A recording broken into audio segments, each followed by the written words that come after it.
കൃഷ്ണ. എല്ലാവർക്കും മാധവത്തിലേക്ക് സ്വാഗതം. ഇന്ന് നമ്മൾ മഹാഭാരതത്തിലെ വളരെ വിശേഷപ്പെട്ട ഒരു കഥയാണ് പറയുന്നത്. ഈ കഥ എല്ലാവരും വളരെ ശ്രദ്ധയോടുകൂടി കേൾക്കണം. അത്രയ്ക്ക് മനോഹരമായ ഒരു കഥയാണ് ഇത്. ഒരിക്കൽ, അതായത് സത്യയുഗത്തിൽ കാലകേയന്മാർ എന്നു പേരുള്ള ഭയങ്കരന്മാരായ അസുരന്മാരുണ്ടായിരുന്നു. ഇവരെല്ലാവരും തന്നെ വലിയ യോദ്ധാക്കളായിരുന്നു. അവരുടെ ഒരു നേതാവായിരുന്നു വൃതാസുരൻ. ഈ അസുരന്മാർ ഈ വൃതാസുരൻ്റെ നേതൃത്വത്തിൽ ദേവന്മാരെ നിരന്തരം ഉപദ്രവിച്ചുകൊണ്ടിരുന്നു. അങ്ങനെ ദേവന്മാർക്ക് നിത്യക്കള്ളിയില്ല എന്ന അവസ്ഥ വരികയാണ്. ആ സമയത്ത് എങ്ങനെയെങ്കിലും ഈ വൃതാസുരനെയും കൂട്ടുകാരെയും വധിക്കണം എന്നുള്ള ചിന്തയോടുകൂടി ഇന്ദ്രനും മറ്റു ദേവന്മാരും എല്ലാവരും കൂടി ബ്രഹ്മലോകത്തെത്തി ബ്രഹ്മദേവനെ കാണുന്നു. അപ്പോൾ ബ്രഹ്മദേവൻ ഒരു മാർഗം അവർക്ക് പറഞ്ഞു കൊടുക്കുന്നു. അവരോട് ബ്രഹ്മദേവൻ പറയുകയാണ്, നിങ്ങൾ ഭൂമിയിലേക്ക് പോവുക. അവിടെ ദധീചൻ എന്നു പേരുള്ള ഒരു മഹർഷിയുണ്ട്. എന്തു ചോദിച്ചാലും അദ്ദേഹം ദാനമായി നൽകുന്ന അത്ര മഹാത്മാവാണ് ഈ ദധീചൻ എന്ന മഹർഷി. നിങ്ങൾ അദ്ദേഹത്തെ കാണണം, എന്നിട്ട് വരം ചോദിക്കണം. വരം ചോദിക്കേണ്ടത് എന്താണ് എന്ന് വെച്ചു കഴിഞ്ഞാൽ, അദ്ദേഹത്തിൻ്റെ നട്ടെല്ലാണ് നിങ്ങൾ വരമായി ചോദിക്കേണ്ടത്. ആ നട്ടെല്ല് ഉപയോഗിച്ചിട്ട് നിങ്ങൾ ഒരു ആയുധം, വജ്രായുധം പണിയണം.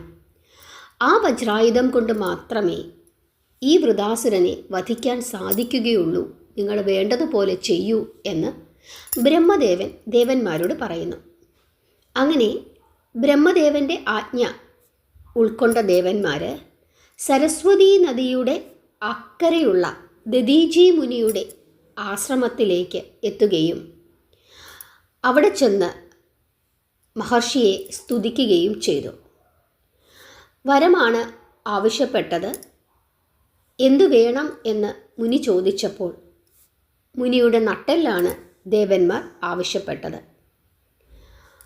കാര്യം മനസ്സിലാക്കിയ മുനി പെട്ടെന്ന് തന്നെ തൻ്റെ ശരീരം ത്യജിക്കുകയും അതിനുശേഷം ദേവന്മാർ ബ്രഹ്മാവിൻ്റെ ആജ്ഞ അനുസരിച്ചിട്ട് അദ്ദേഹത്തിൻ്റെ ശരീരത്തിൽ നിന്നും നട്ടെല്ല് ഊരി എടുക്കുകയും ചെയ്തു.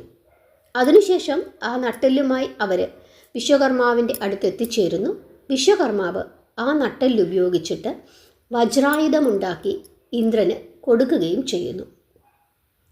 ഇതാണ് ഇന്ദ്രൻ്റെ കയ്യിലുള്ള വജ്രായുധത്തിൻ്റെ കഥ. ആ വജ്രായുധം ഉപയോഗിച്ചിട്ട് ഇന്ദ്രൻ വൃതാസുരനെ യുദ്ധത്തിന് വിളിക്കുകയും നീണ്ട ഒരു യുദ്ധത്തിനു ശേഷം വജ്രായുധം കൊണ്ട് വൃതാസുരനെ ഇന്ദ്രൻ വധിക്കുകയും ചെയ്യുന്നു. അതോടുകൂടി ഇദ്ദേഹത്തിൻ്റെ കൂട്ടാളികളായ മറ്റു കാലകേയന്മാരെല്ലാവരും തന്നെ പേടിച്ച് സമുദ്രത്തിൻ്റെ അടിയിലേക്ക് ഒളിക്കുകയും ചെയ്തു. കാരണം വൃതാസുരൻ്റെ മരണത്തിനു ശേഷം മറ്റ് അസുരന്മാരെ കൂടി കൊല്ലാനായിട്ട് ഇന്ദ്രൻ ശ്രമിക്കുകയും അതിൻ്റെ ഫലമായി കുറേ അസുരന്മാരെ കൊല്ലുകയും ചെയ്തു. ബാക്കിയുള്ള ആളുകളെല്ലാവരും പേടിച്ചിട്ട് കടലിൻ്റെ അടിയിൽ പോയി ഒളിക്കുകയും ചെയ്തു. പക്ഷേ ഇവരെന്തു ചെയ്തുകൊണ്ടിരുന്നു എന്നറിയാമോ? അവർ പകലെല്ലാം ഈ കടലിൻ്റെ അടിയിൽ ഒളിച്ചിരുന്നിട്ട് രാത്രിയാകുമ്പോൾ പുറത്തിറങ്ങുകയും മുനിമാരെയൊക്കെ പിടിച്ച് തിന്നുകയും ചെയ്തു. അങ്ങനെ മുനിമാരില്ലാത്ത ഒരു അവസ്ഥ ഉണ്ടായി. അതോടുകൂടി യാഗങ്ങളും യജ്ഞങ്ങളും ഒന്നും നടക്കാതെയുമായി. ഇവർ തിന്നുകൂട്ടിയ മുനിമാരുടെ എല്ലുകളിങ്ങനെ കുന്നുകളായി മാറുകയും ചെയ്തു. അങ്ങനെ ഇതും പറ്റില്ല, ഇതിൽ നിന്നും ഒരു മോചനം വേണം എന്ന ചിന്തയോടുകൂടി ദേവന്മാരെല്ലാവരും കൂടി എവിടെ എത്തിച്ചേരുന്നു? മഹാവിഷ്ണുവിനെ കാണാനായിട്ട് എത്തിച്ചേരുന്നു. മഹാവിഷ്ണു ഇവരോട് പറയുകയാണ്, ഒരൊറ്റ കാര്യം മാത്രമേ ഇപ്പോൾ ചെയ്യാൻ സാധിക്കുകയുള്ളൂ. അതായത് ഈ അസുരന്മാർ, ഈ കാലകേയന്മാർ പകല് പുറത്തിറങ്ങുന്നില്ല. അവർ വെള്ളത്തിനടിയിലാണ് ഇരിക്കുന്നത്. അതുകൊണ്ട് തന്നെ ഈ സമുദ്രത്തിലെ വെള്ളം മുഴുവനും കുടിച്ച് വറ്റിച്ചാൽ മാത്രമേ, അല്ലെങ്കിൽ ആ വെള്ളം മുഴുവൻ വറ്റിച്ചാൽ മാത്രമേ ഈ അസുരന്മാരെ കൊല്ലാൻ സാധിക്കുകയുള്ളൂ. ആർക്കാണ് ഈ സമുദ്രത്തിലെ വെള്ളം മുഴുവൻ കുടിച്ച് വറ്റിക്കാൻ സാധിക്കുന്നത്? അതിന് ഒരാൾക്ക് മാത്രമേ സാധിക്കുകയുള്ളൂ. അത് അഗസ്ത്യമുനിയാണ്. നിങ്ങളെല്ലാവരും കൂടി ചെന്ന് അഗസ്ത്യമുനിയെ കാണണം. അതിനുശേഷം അദ്ദേഹത്തിനെ കൊണ്ട് ഈ ജലം മുഴുവനും കുടിച്ചു വറ്റിപ്പിക്കണം. അതിനുശേഷം നമുക്ക് വധിക്കാം എന്ന് വിഷ്ണു പറയുന്നു. അങ്ങനെ മഹാവിഷ്ണുവിൻ്റെ അഭിപ്രായം മാനിച്ചിട്ട് ദേവന്മാരെല്ലാവരും കൂടി അഗസ്ത്യമുനിയുടെ അടുക്കലേക്ക് എത്തുന്നു. അപ്പോൾ അഗസ്ത്യമുനി ദേവന്മാരോട് ചോദിക്കുകയാണ്, നിങ്ങൾ എന്തിനാണ് ഇവിടെ വന്നത്? എന്നിൽ നിന്നും നിങ്ങൾ എന്തു സഹായമാണ് പ്രതീക്ഷിക്കുന്നത്? ഇങ്ങനെ അഗസ്ത്യമുനി ചോദിച്ചപ്പോൾ ദേവന്മാർ പറയുകയാണ്, മഹാത്മാവേ, ഈ മഹാസാഗരത്തെ അവിടുന്ന് കുടിച്ചു വറ്റിച്ചു തരണം. ഇപ്രകാരം ചെയ്താൽ മാത്രമേ ഞങ്ങളെ ദ്രോഹിക്കുന്ന കാലകേയന്മാരെയും അവരുടെ കൂട്ടാളികളെയും വകവരുത്തുന്നതിനായി സാധിക്കുകയുള്ളൂ. ഇങ്ങനെ അഗസ്ത്യമുനിയോട് അവർ പറയുകയാണ്. ദേവന്മാരുടെ ആഗ്രഹം മനസ്സിലാക്കിയ മുനി, അങ്ങനെ തന്നെയാകട്ടെ, നിങ്ങളുടെ ആഗ്രഹം ഞാൻ സാധിച്ചു തരാം, നിങ്ങളുടെ ദുഃഖം ഞാൻ മാറ്റിത്തരാമെന്ന് പറയുകയും ചെയ്തു. അതിനുശേഷം അഗസ്ത്യമുനി ദേവതമാരെ എല്ലാവരെയും കൂട്ടിക്കൊണ്ട് സമുദ്രത്തിൻ്റെ അടുത്ത് എത്തിച്ചേരുന്നു. അവിടെ കൂടിയ ദേവതമാരെയും ഋഷിമാരെയും എല്ലാം സാക്ഷി നിർത്തിക്കൊണ്ട് അഗസ്ത്യമുനി പറയുകയാണ്, പ്രപഞ്ചത്തിൻ്റെ നന്മയ്ക്ക് വേണ്ടി ഞാനിതാ സമുദ്രത്തെ പാനം ചെയ്യുന്നു. ഇങ്ങനെ പറഞ്ഞിട്ട് എല്ലാവരും നോക്കി നിൽക്കെ അഗസ്ത്യമുനി സമുദ്രത്തിലെ ജലം മുഴുവനും കുടിച്ച് വറ്റിക്കുന്നു. അങ്ങനെ സമുദ്രം വറ്റി വരണ്ടു. വെള്ളമില്ലാത്ത സമുദ്രത്തിൻ്റെ അടിഭാഗത്ത് ദേവന്മാർ കാലകേയന്മാരെ കണ്ടുമുട്ടുകയും തങ്ങളുടെ ദിവ്യാസ്ത്രങ്ങൾ കൊണ്ട് അവരെ കൊന്നൊടുക്കുവാൻ തുടങ്ങുകയും ചെയ്തു. അങ്ങനെ ദേവന്മാരും ഈ അസുരന്മാരും തമ്മിൽ യുദ്ധം നടക്കുകയും അധികം താമസിയാതെ തന്നെ ഇവരെല്ലാം, ഈ അസുരന്മാരെല്ലാവരും തന്നെ മരണപ്പെടുകയും ശേഷിച്ച ആളുകൾ ഭൂമി പിളർന്ന് പാതാളത്തിലേക്ക് ഓടി രക്ഷപ്പെടുകയും ചെയ്തു. അങ്ങനെ ഈ അസുരന്മാരുടെ ശല്യം ദേവന്മാർ അവസാനിപ്പിക്കുകയാണ്. അപ്പോഴാണ് മറ്റൊരു പ്രശ്നം. സമുദ്രത്തിൽ ഇപ്പോൾ ജലമില്ല, വീണ്ടും ജലം നിറയ്ക്കേണ്ടിയിരിക്കുന്നു. അങ്ങനെ അവർ അഗസ്ത്യമുനിയുടെ അടുക്കലേക്ക് വീണ്ടും ചെല്ലുകയാണ്. എങ്ങനെയെങ്കിലും അങ്ങ് കുടിച്ച ജലം തിരിച്ച് കൊടുത്ത് സമുദ്രത്തിൽ ജലം നിറയ്ക്കണം എന്ന് അവർ ആവശ്യപ്പെടുന്നു.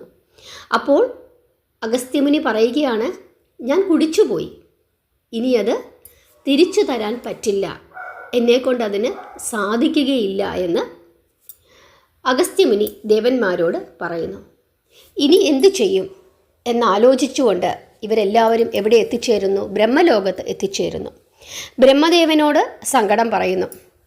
അപ്പോൾ ബ്രഹ്മദേവൻ പറയുകയാണ്, നിങ്ങൾ വിഷമിക്കേണ്ട, വരും കാലത്ത് ഒരു നാൾ രാജാവായ ഭഗീരഥൻ തൻ്റെ പിതൃക്കളെ ഉദ്ധരിക്കുവാൻ വളരെയധികം പരിശ്രമിക്കും. അതിൻ്റെ ഫലമായി വറ്റിവരണ്ട ഈ സമുദ്രത്തിൻ്റെ ഭാഗങ്ങൾ വീണ്ടും ജലം നിറഞ്ഞതായി തീരുകയും ചെയ്യും. അങ്ങനെ ബ്രഹ്മദേവൻ്റെ വാക്കു വിശ്വസിച്ച് ദേവന്മാരെല്ലാവരും അവരുടെ വീടുകളിലേക്ക് മടങ്ങി. അന്നു മുതൽ അവർ ഭഗീരഥൻ്റെ വരവും കാത്ത് ഇരിക്കുകയാണ്. പിന്നീടാണ് ഭഗീരഥൻ തൻ്റെ പൂർവികരെ രക്ഷിക്കുന്നതിനായി, അവരുടെ പിതൃകർമ്മങ്ങൾ നടത്തുന്നതിനായി, അവർക്ക് മോക്ഷം കൊടുക്കുന്നതിനായി ഗംഗാദേവിയെ ദേവലോകത്തു നിന്നും ഭൂമിയിലേക്ക് കൊണ്ടുവന്നത്. അങ്ങനെ ഗംഗാനദിയുടെ കുത്തൊഴുക്കിൽ, ഗംഗാനദിയുടെ പ്രഭാവത്താലാണ് വീണ്ടും സമുദ്രത്തിലെ വറ്റിവരണ്ട ഭാഗങ്ങളെല്ലാം തന്നെ ജലം നിറഞ്ഞത് എന്നാണ് മഹാഭാരതം പറയുന്നത്. ഭഗീരഥൻ്റെ കഥ നമ്മൾ ഇതിനു മുമ്പ് വളരെ വിശദമായി തന്നെ പറഞ്ഞതാണ്.